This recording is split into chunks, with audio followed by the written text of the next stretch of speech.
예, 오늘은 3월 14일 금요일입니다. 누가복음 11장 27절부터 36절까지 말씀, 과정에 임하는 하나님의 복이라는 제목으로 말씀 나누도록 하겠습니다. 자, 한번 봅시다. 이 말씀을 하실 때에 무리 중에서 한 여자가 음성을 높여 이르되 당신을 뵌 태와 당신을 먹인 적이 복이 있나이다 하니 예수께서 이르시되 오히려 하나님의 말씀을 듣고 지키는 자가 복이 있느니라 하시니라 말씀하십니다. 어, 우리는 이거 뭐 이렇게 우리나라 문화에서도 충분히 통용이 되는 이야기죠. 보통 어때요? 자녀들이 좋은 대학교 가면은 그 부모가 이렇게 저 칭찬을 받죠. 예전에 어느 프로에서도 그러더라고요. 어떤 남자 연예인이 너무 잘생긴 연예인이 나오니까 그 식당에서 서빙하시는 분이 대체 엄마가 얼마나 복이 있길래 이런 아들을 낳았냐 이렇게 얘기를 해요. 그런 것들처럼 자녀의 업적은 부모를 존경하는 것으로 연결되어지는 문화는 뭐 세계 어디를 가나 있는 것 같아요. 근데 여기서 예수님께서는 이렇게 얘기하시죠. 하나님 나라는 자녀의 성공으로 부모가 복을 평가하는 곳이 아니다라고 말씀을 하세요. 우리는 먼저 누가복음 1장에서 보면 마리아의 찬가에서 보면 이런 내용이 나왔었어요. 마리아가 이렇게 찬송을 하거든요. 그의 여종의 비천함을 돌보셨음이라 보라 이제 후로는 만세 나를 복이 있다 일컬으리로다 라고 하면서 마리아가 했었던 찬양의 내용이 오늘 응답하는 걸 봅니다. 근데 여기서 중요한 건 뭐냐면은 여기서 마리아가 복된 이유가 마리아가 예수님을 낳은 어떤 특별한 그 결과물 때문에 복이 있는 게 아니라 하나님의 말씀에 순종하는 그 과정, 보편성 가운데에 복이 있다라는 것입니다. 어, 어제 이제 잠시 이제 말씀 묵상하다가 제가 우리 원석이가 생각이 나서 원석이한테 연락을 해봤거든요. 그래서 이제 어떠냐라고 했더니 이제 좀 힘이 드는 것 같아요. 이제 일을 하는 거 보니까. 근데 우리 인생이 그래요. 잘 생각을 해보면 여러분 한 달 내내 일을 하는 목적이 여러분들이 만약에 월급과 돈만이라면요. 인생은 정말 불행할 거예요. 왜냐면 인생의 대부분의 시간들은 과정의 시간이지 결과물은 짧거든요. 그쵸. 한 달 일하는 건, 그쵸. 고되고 길고, 반면에 월급을 받는 순간은 짧잖아요. 쓰면 금방이고, 그쵸. 인생이 행복하려면 과정이 행복해야 돼요, 사실은요. 그 과정 속에 목적이 있어야 되는 거지, 결과물만을 바라보고 달려가면 그 가운데서 그 인생은 늘 절망스럽고, 늘 계산적이고, 늘 기계적일 수밖에 없어요.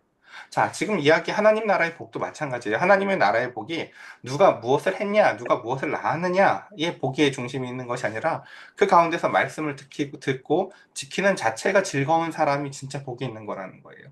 왜 그런가? 한번 뒤에 조금 더 보도록 하겠습니다. 우리가 모였을 때 예수께서 말씀하시되 이 세대는 악한 세대라 표적을 구하되 요나의 표적밖에는 보일 표적이 없나니 요나가 니느웨 사람들에게 표적이 됨과 같이 인자도 이 세대에 그러하리라 라고 말씀하십니다. 예, 왜 그러냐?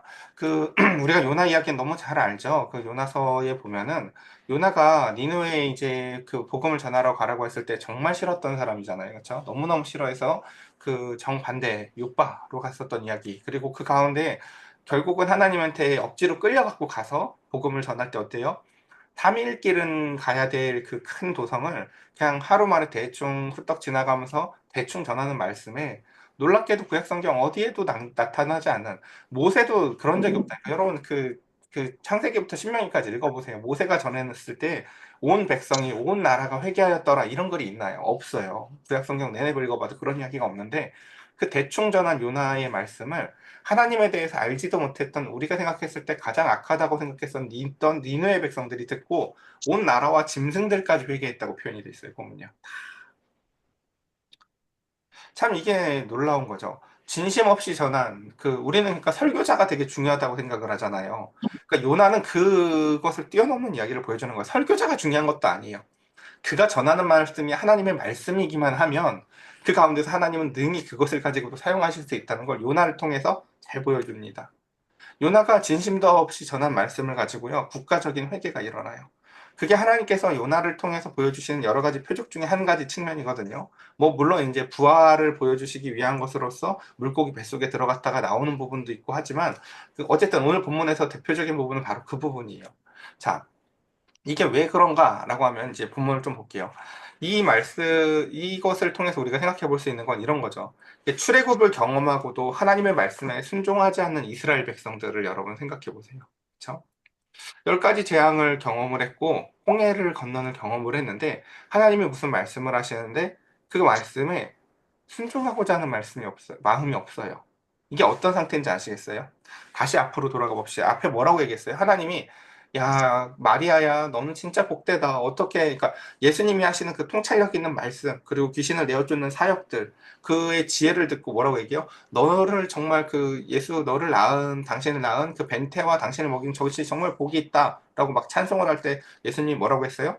말씀을 듣고 지키는 자가 복이 있다. 라고 얘기했죠. 다시 한번 천천히 묵상해 봅시다. 여러분, 왜 말씀을 듣고 지키는 자는 왜 복이 있는 걸까요?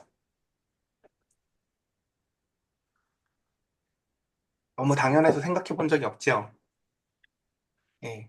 말씀을 듣고 지키는 사람은요, 하나님의 통치를 사랑하기 때문에, 하나님의 통치를 사랑하기 때문에 그게 빛처럼 그 사람 안에 들어오고 있는 거고, 말씀을 듣고 지키는 상태가 지금 어떤 상태예요, 이미? 하나님의 통치가 임한 상태이기 때문에 그래요.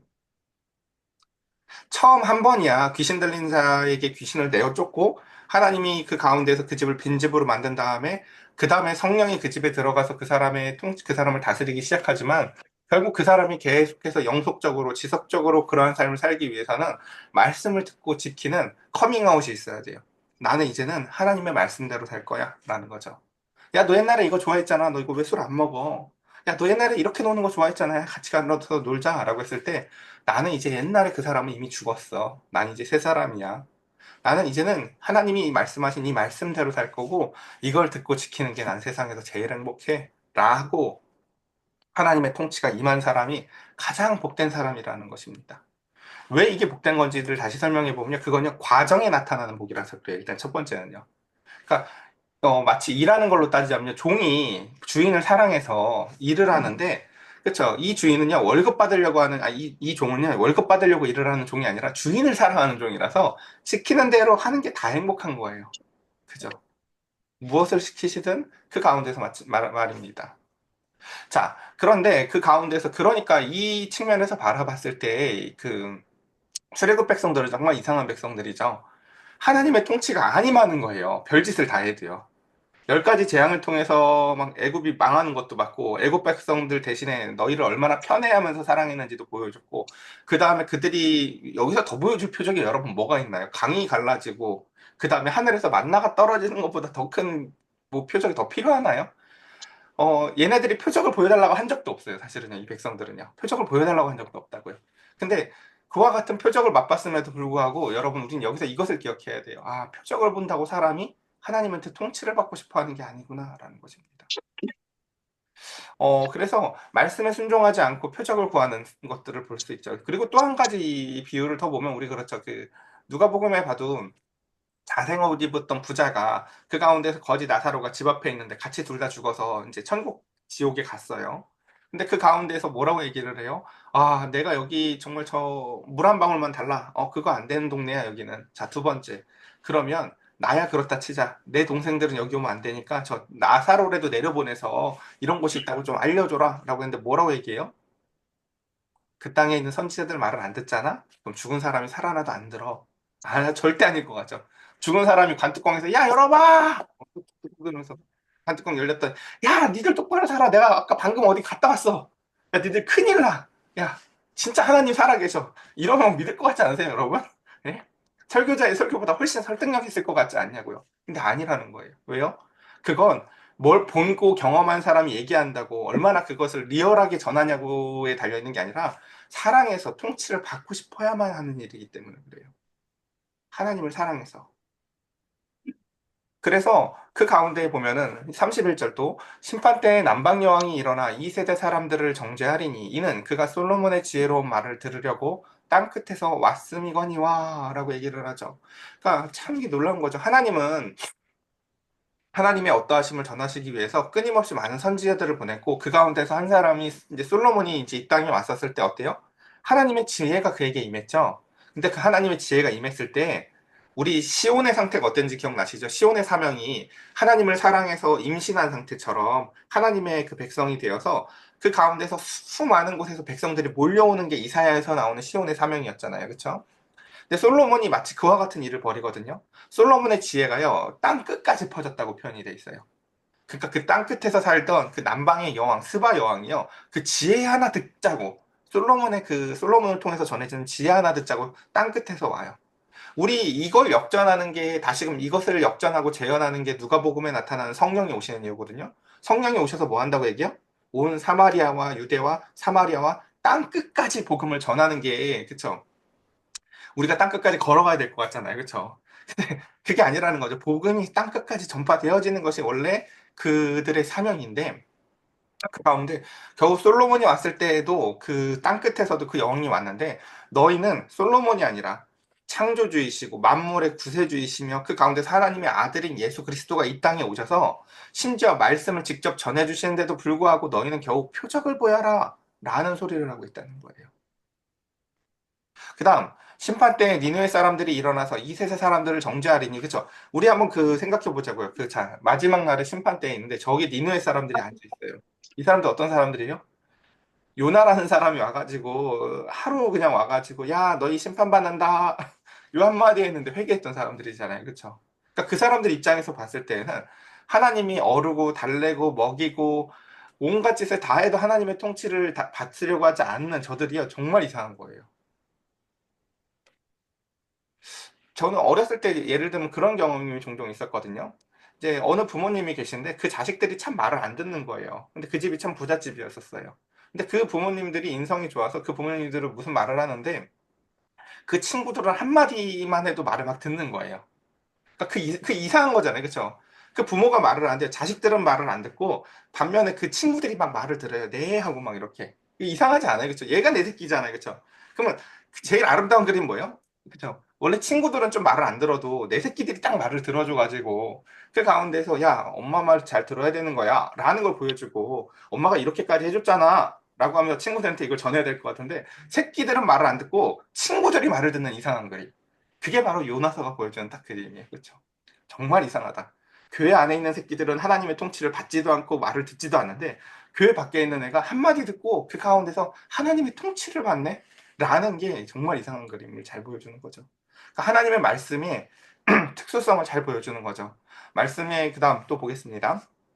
그래서 어 근데 이제 그러니까 이 마지막 절이 참 그렇죠. 우리는 요나가 하루 대충 전한 설교를 듣고도 온 나라가 회개하였었는데라고 니느웨 백성들이 생각하는 반면에 예수님을 보고 지금 이 사람들은 뭐라고 해요? 너 바알세부를 힘입어서 귀신 쫓는 거지? 라고 한다는 거죠. 아, 이거 어떻게 해야 될까요, 이것들? 예. 그다음 예수님은 그래서 이것을 이렇게 얘기하십니다. 33절. 누구든지 등불을 켜서 움속이나 말 아래 두지 아니하고, 예. 그렇죠. 이 말이라고 번역을 안 했으면 좋겠어요. 차라리 뭐 대박이라고 하든지, 그렇죠. 이런 예술 작품이 진짜 있다니까요. 말 밑에 진짜 그 달리는 말 밑에 진짜 이게 있어요. 그러니까 이 말이 그 말이 아닌 건 아시죠? 그 쌀 푸는 말이 어쨌든 다. 그래서 어떤 사람이든 등불을 켜요. 등불을 켜는 이유가 뭘까요? 이 공간을 파악하고 내가 가고자 하는 곳을 보이기 위해서잖아요. 그쵸? 등불을 켜서 근데 이런 대박이나 같은 걸로 덮어주지 않죠. 왜요? 당연히 등경 위에 두는 이유는 들어가는 자로 그 빛을 보게 하려고 하는 거니까. 그래서 우리는 이렇게 얘기하죠. 그럼 우리에게 있어서 이 등불은 무엇일까요? 오늘 하루 여러분들 하루를 어떻게 살아야 될지 아시겠어요? 저는 모르겠어요. 방금 아침에도 보세요. 갑자기 지금 카메라가 안 돼서 나가가지고 소리도 안 들어가서 나 오늘 지금 큐티 하는지 못 하는지도 나도 모르겠었어요. 그쵸? 다행히 지금 1분 전에 돼서 지금 우리 시작을 다시 했죠. 그쵸? 그러니까 우리의 인생에 있어서 늘 이렇게 우회성이 많아요. 쉽게 포기해버리고 싶을 때도 많고. 근데 그 가운데 하나님은 우리의 말씀에, 우리의 인생에 대해서 우리가 살아가야 될 지표와 좌표를 무엇을 통해서 알려주신다? 주의 말씀은 내 발의 등이요 라고 하시면서 말씀의 빛을 통해서 우리가 나아가야 할 방향을 하나님께서는 비춰주신다 라고 말씀하십니다. 근데 반면에 그럼 이 세대는 어떠한가 라는 것이죠. 이 세대는 말씀이 들어오잖아요. 그럼 어떻게 한다는 거예요? um이나 말로 덮어버린다는 거예요. 뭐야, 내 인생의 주인은 난데. 그쵸? 아무리 부모라고 해도 내 인생에 그렇게까지 참여하는 건 아니지. 내 한 번밖에 없는 내 인생인데.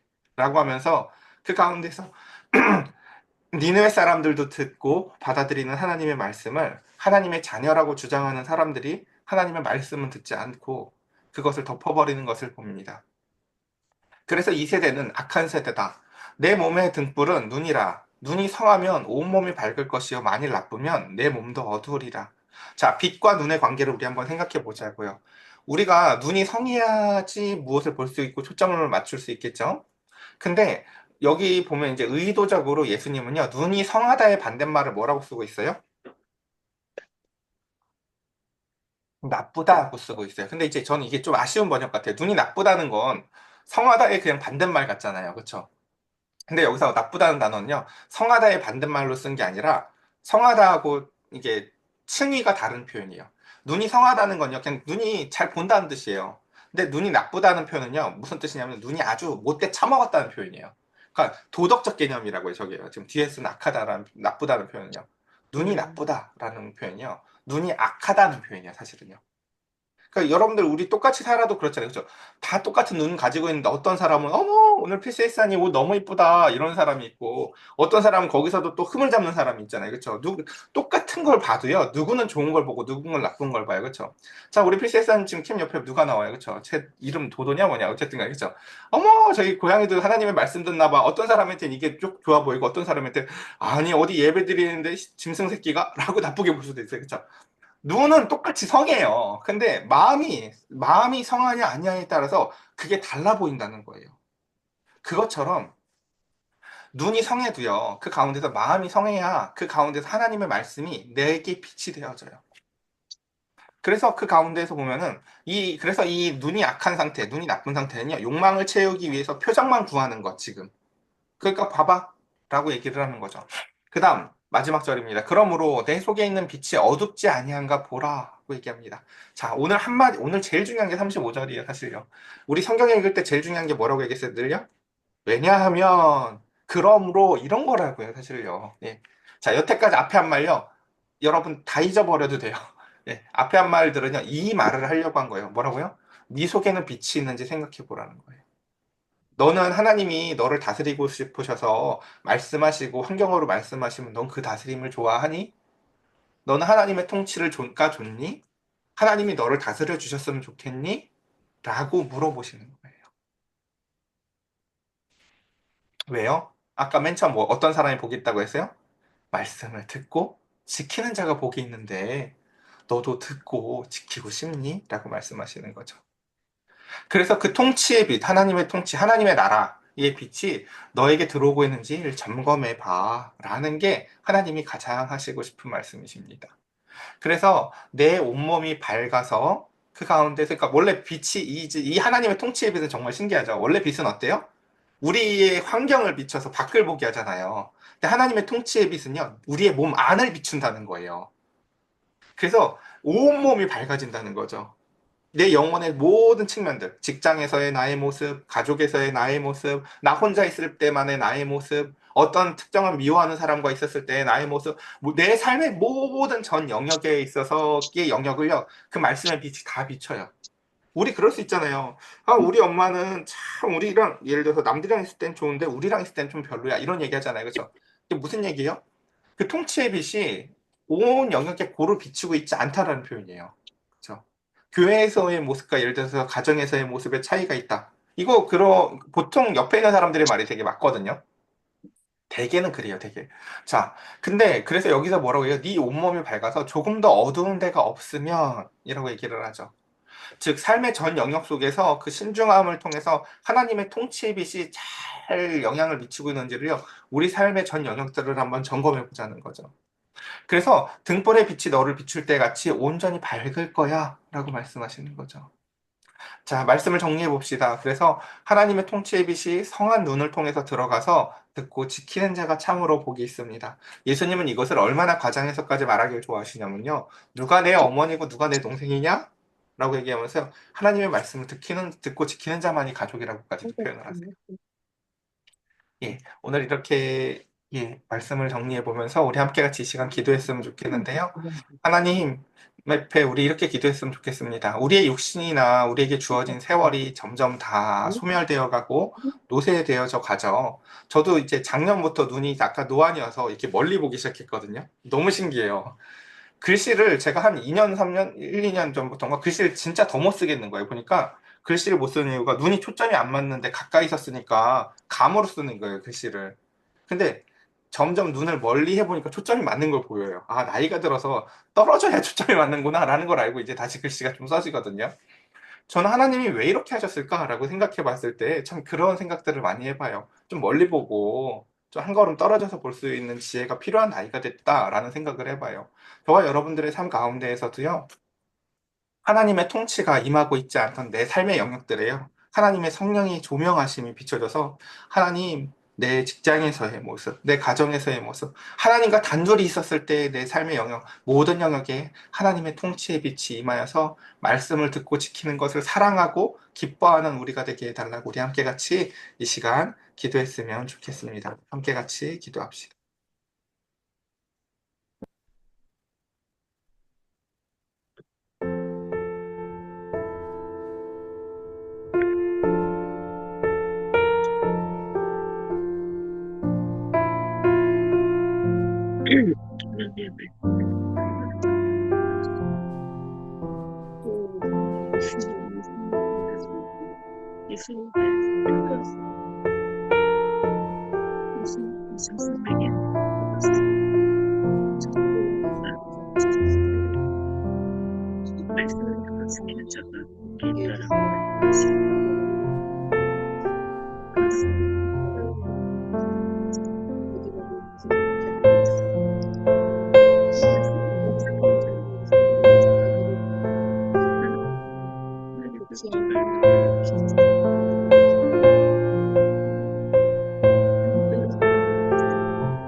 예, 제가 기도드리겠습니다. 우리의 마음의 연약함을, 그리고 우리의 마음의 상처를 모두 아시는 주님, 우리의 마음에 그 작은 틈을 벌리시고 그곳에 성령의 빛을 조명하심으로 말미암아 우리의 삶에 개입하시길 원하시고 틈입하셔서 내가 네 마음의 주인이 되길 원한다 말씀하시며, 말씀을 듣고 지키는 것을 기뻐할 수 있도록 우리를 인도하여 주신 하나님, 그 성령의 조명하심이 우리의 삶의 전 영역에 골고루 신중하게 퍼져나가길 원합니다. 우리의 가정에서의 내가 홀로 하나님과 기도할 때에, 나의 직장에서의 내가 누군가와 있을 때 그 어디에서든지 하나님의 통치와 다스림을 기뻐하는 자로서 살아나갈 수 있도록 성령님 우리 한 사람 한 사람을 만져주시고 인도하여 주시옵소서. 놀라운 이적과 놀라운 기적을 경험한 것보다 더 큰 것이 말씀을 사랑하게 되어서 듣고 지키고 순종하는 기쁨을 가진 자라고 주님께서 말씀하셨습니다. 그 과정이 복되고 그 과정을 사랑함으로 말미암아 인생의 전 영역에 하나님과 동행하는 행복함이 있을 거라고 주님 말씀하셨습니다. 우리 사랑하는 성도들, 그 인생의 전 영역을 하나님과 함께 동행하는 행복한 그 여정의 과정들을 모두 사랑하게 하시고 기뻐할 수 있도록 주님 이 시간 우리의 마음의 주인이 되어 주시옵소서. 주님의 통치와 다스림을 기뻐하게 하여 주시옵소서. 우리 주 예수 그리스도의 이름으로 기도드렸사옵나이다. 아멘. 음.